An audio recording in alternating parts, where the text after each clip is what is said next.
Hello everyone, good evening.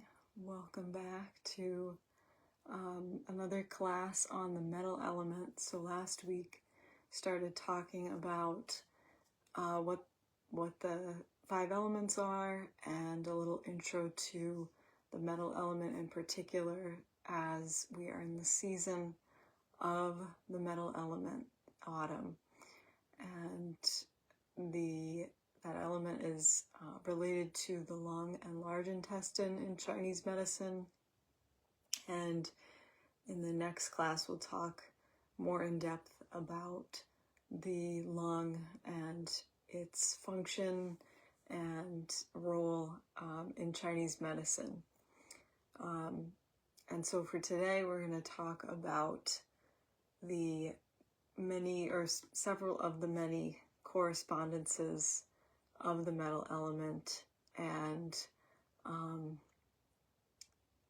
so let's dive in. And for those of you who don't know me, I'm Michelle Morisi, licensed acupuncturist in the Greater Providence area. So as I said, the season associated with metal is autumn. The organs/meridians are the lung and the large intestine. And at the end of this, we'll be practicing some Qigong to support those organs and the metal element in general, as we've been doing the past few weeks. The emotion associated with the metal element, it's translated as grief, but with the 5 elements, there's always a spectrum. So there's a spectrum of emotion associated with metal, from one side of imbalance to another with a healthy middle. And so the one end of it is this like longing and pining and unable to let go, and just holding on to grief, sadness, and then the other end is being detached and numb and really just not able to be in touch with your grief at all. And so more balanced emotion is, of course, we go through periods of grief, and that's healthy. And overall kind of a sense of appreciation is considered a healthy metal emotion. Appreciation for life and an awareness of its transience, like the shape that things take is transient, and being aware of that, of how things are in this moment, being able to have kind of a respect, maybe an awe or reverence, and for the things are this way and will never be this particular way again. So there's this kind of reverence, I think, that comes from that, as well as acceptance, appreciation, and respect, which are also considered virtues of the metal element. And then there's always a phase of life associated with the elements, and for metal, it's the kind of the twilight for human life, the twilight years, the later years of life, older age, and for a plant, the degeneration and decay. And so wood would be the sprout, the new life coming out of the seed, and then fire would be the full expression, the blossom, earth, which is associated with harvest season, the fruit of the plant, and kind of starting to things have fully ripened, and then maybe even starting to move towards rotting metal, fall, and then back to the earth, to death, and then to the seed, which is associated with the water element and that stored potential. The direction is west for the metal element, so perhaps because the sun sets in the west and there's that kind of, literal twilight, the ending of the day, things coming to an end. And the climate associated with metal is dry, which things are, I don't know about you, but things are starting to feel dry, especially if you use heat. And so too much dryness can injure the lungs. And a little side note that pears and mushrooms are really nice to moisten the lungs. So pears, are a great snack for autumn. The sense organ associated with the lung is the nose. So it's said that the lungs open into the nose, and obviously we breathe in air that goes to the lungs and then out.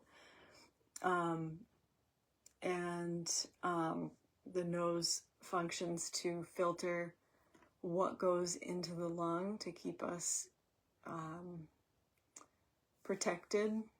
The skin is the body part associated with the metal element, and so it's in Chinese medicine seen to be connected with the lung, and again it's like this other kind of filter between us and the world, and our main kind of source of protection, right? From infection or illness. And the external physical manifestation associated with the metal element is the body hair, as well as the pores. So the lungs are in Chinese medicine are said to be the pores are in control or controlled by the lungs, the opening and the closing. So healthy lung allows the pores to open and close appropriately to let in and let out, for example, sweat, if we need to sweat out toxins. And so that's why that old remedy of like bundling up if you're sick to like sweat it out overnight may have some effectiveness to it if you catch if you do it early enough.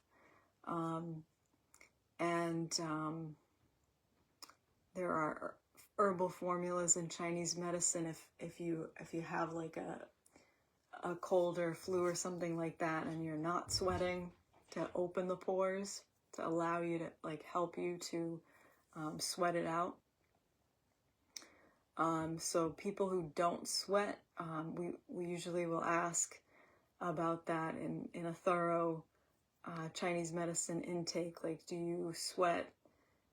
Because some people just don't really sweat much.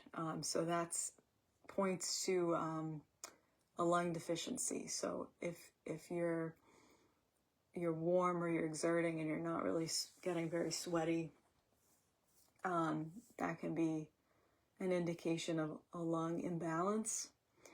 On the other hand, you could be getting very sweaty, and that might point to also a lung imbalance or other imbalances as well. And so the taste associated with metal is called pungent, or translated as pungent. It's kind of like a spicy, aromatic, like strong flavor that kind of, the energy of it kind of goes up, and it disperses qi. It helps to break up mucus, so things like garlic, ginger, spices, chili pepper. So these are often aromatic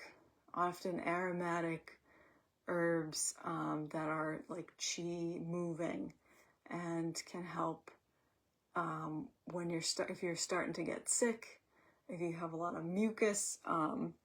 There in Western herbalism would be called anti-catarrhals, meaning mucus, like anti-mucus, but helps to break up mucus and clear the passages.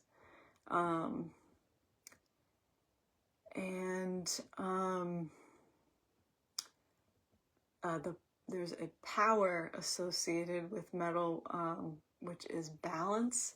So finding the balance between maximum accumulation and letting go. So as we mentioned in the last class, the lung helps us to take in, the large intestine helps us to let go. And then they also each play a role in the opposite, right? The lung to expel the carbon dioxide we don't need, and then the large intestine to say, hey, wait a minute, like there's still some valuable stuff here, whether it be water or minerals or something that we're going to reabsorb back into the body. So finding that balance between what to hold on to and what to let go of, what's truly of value and what is not. And then the spirit associated with the metal element, there are 5 spirits in Chinese medicine, and so each one associated with a different yin organ. So the lung is the yin organ, as opposed to yang of the metal element, and it's called the Po, the spirit of the lung, and it's translated as corporal spirit.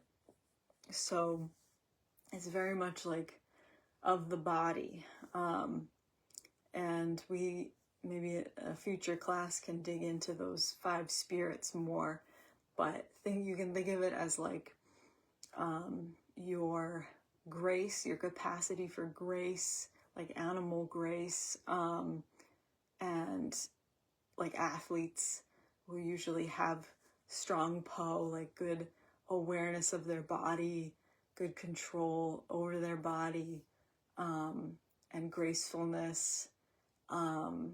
You can think about it as like proprioception, awareness again of where your body is in space, as opposed to like clumsiness or kind of rigidity, just being in your body, just being really present in your body is good Po. And so the metal element can be have a kind of etherealness to it, but the spirit of it is actually very much kind of primal. So there's this nice, there's always like a spectrum, like I said, with the elements. And so there's a certain system of Chinese medicine that 5-element style acupuncture that diagnoses people by the 5 elements, and with one being the root of imbalance. So we have all the 5 elements within us. Everything is made up of the 5 elements, but there's one that is the root of our imbalance, and that if you treat that element and you treat those meridians in particular, everything else will get better if that's the correct diagnosis. So the way that the diagnosis works is, and this system is through color seen by the sides of the eyes, the sound of the voice, the natural odor, and the the person's emotion. You can think of it as like an emotional sticking place or default emotion, an emotion that kind of shows up inappropriately in someone, or that they seem stuck in. So, there could be someone who is always laughing and joking, even, and unable to kind of be more serious. That could be an example of an inappropriate emotion, or someone who's, always really serious, treats things with a lot of gravity, and isn't able to take a joke. That could point to inappropriate emotion or stuck emotion as well. So there's several different examples, but those are a couple. And so we talked about it in the last class a bit, each of these, but we'll go into it a little more. So the color is called white, and so it is seen like, or described like kind of the whitish waxy sheen you might see on like raw broccoli or like a cactus. So it doesn't depend on the person's skin color or complexion. Anyone can be have this what's called white color by their eyes, and it's said to be kind of almost like a matte, like MATTE kind of white. Doesn't really move. The complexion, like some people have complexions that like change a lot. So this is said to be kind of a still whiteness. There can also be kind of like a glisten or like a shine to the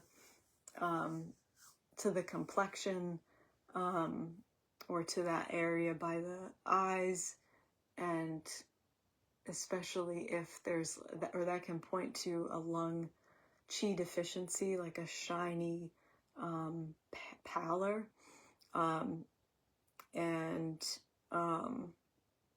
there can also be just kind of like a look of frailty, if they have this weakness in their lung. And the sound of the voice is called a weep, and so basically the energy of the voice goes down. It kind of drops off at the end. I think I have a pretty great example of a weep. It's a voice that sometimes you have to lean forward to hear or to catch the end of the words. Hopefully I'm projecting well enough that you don't have to do that, but if I'm just talking to someone in daily conversation, they're usually hard to catch the end of, or sometimes at all, what I'm saying. Sometimes people just don't hear. I think I definitely have a lung qi deficiency, so sometimes I'm very quiet. I don't really want to speak because it's like, it just takes so much energy to speak. So that quietness can point to a lung qi deficiency for sure, and perhaps to a metal type, quote unquote, person.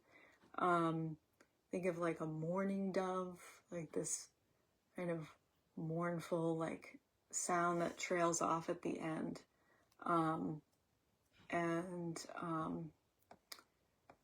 The smell is translated as rotten, and so this could literally be like kind of like a compost smell. It could be more like a dry smell, like or even a metallic smell. Lots of different interpretations of the smell. Hard to really get into without like just being able to smell people. But that's just an idea. Some say that it kind of causes your nose to prickle. So the emotion, I think emotions are the easiest to kind of learn and teach. And that's what I tend to focus on. And if I'm, trying to figure this out. And so, yeah, like we said, we talked about the emotion of metal being in health, being kind of this healthy awareness of the transience of life and an appreciation and respect or reverence for it. And so that's the healthy version of it. Someone who really sees like the value in things and seeks the value, seeks meaningful connection. Might be someone who doesn't have that many friends. That could be a generalization, but it could be someone who just wants like that couple quality relationships versus a lot of maybe more superficial relationships. And then also metal can tend to be a bit particular, and so they may seem, people with this as the root of their imbalance may seem critical, and sometimes they might be critical, but sometimes it may be they're just trying to add value. They're trying to point something out that they think is helpful to creating something more valuable or to enrich it, rather than trying to be put you down. On the other hand, imbalanced metal could mean being overly critical, either of others or themselves, and like kind of viewing things really starkly as like top quality or shit. Like it's just, there's no in between. It's one or the other. Or if they're having a bad day, like everything is just crap, and nothing matters, and you may be recognizing aspects of this in yourself. And like I said, we have all the 5 elements, so it's definitely metal is a part of all of us. So we all may have our metal moments, feeling empty, and so that's another example of an imbalance, feeling empty and wanting to accumulate stuff rather than to find something, like to turn within, or to find something that is of more value. So another way of putting it is to value the shape of something over the essence. So getting kind of obsessed with the thing rather than what it is that actually is valuable about the thing or the person or what have you. So that is, I think, enough about the metal element for now. And next class, we will talk about the lung in particular. But I think right now we're going to practice some Qigong to support the lung and the large intestine, so we can find a comfortable standing position.